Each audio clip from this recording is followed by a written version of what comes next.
Bonjour, je vous présente aujourd'hui la recette express d'un petit pain aux graines et au blé complet. Celle-ci peut se faire au Thermomix, au robot pétrin ou à la main.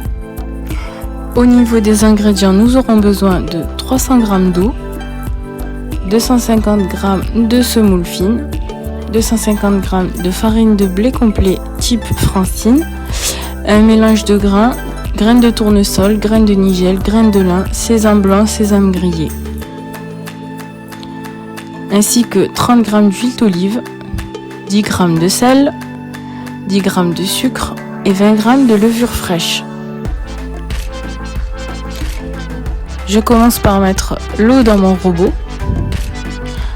Ensuite, je vais rajouter la levure et le sucre pour activer la levure. Il faudra ensuite régler votre Thermomix 2 minutes à 37 degrés, vitesse 2.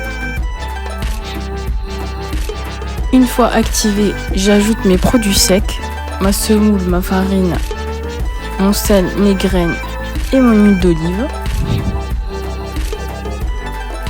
Je règle le Thermomix sur le mode pétrissage pendant 4 minutes. Il faudra pétrir la pâte en enlevant le gobelet doseur. Une fois pétrie, il faut obtenir une pâte assez molle, limite collante, mais pas trop.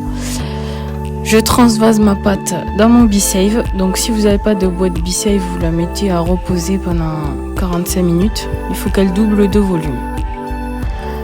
Une fois que ma pâte a bien doublé de volume, je la récupère, je la dégaze et je vais la peser au Thermomix car je vais utiliser le moule de chez Guy Demarle, les 20 mini pains de table. Du coup, je vais diviser ma pâte en 20 petits pâtons de 40 g chacun. Pour les petits pâtons, il faut bien les travailler et veiller à ce que la couture soit bien fermée pour que celle-ci ne s'ouvre pas au moment de la cuisson. Sinon, ils vont pas avoir un aspect très esthétique.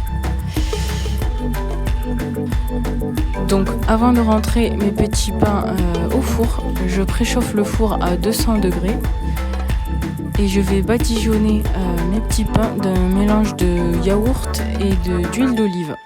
Donc il suffit d'une petite cuillère de yaourt nature et une petite cuillère d'huile d'olive. Donc je les laisse cuire à peu près 20 à 25 minutes, tout dépend des fours. On vérifie bien la cuisson en haut et en bas et ce qu'ils soient bien dorés.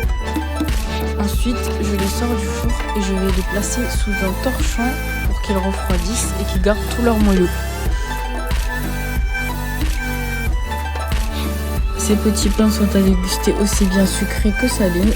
Je fais souvent cette recette avec ce moule-ci de chez Guy Demarle car esthétiquement et visuellement c'est très joli et puis c'est surtout pour éviter le gaspillage et les grosses quantités de pain qui restent après les repas. Ma vidéo arrive à sa fin. Si vous avez aimé cette recette, je vous demanderai de mettre un petit like en bas à droite et de vous abonner à ma chaîne pour encore plus de recettes et de vidéos.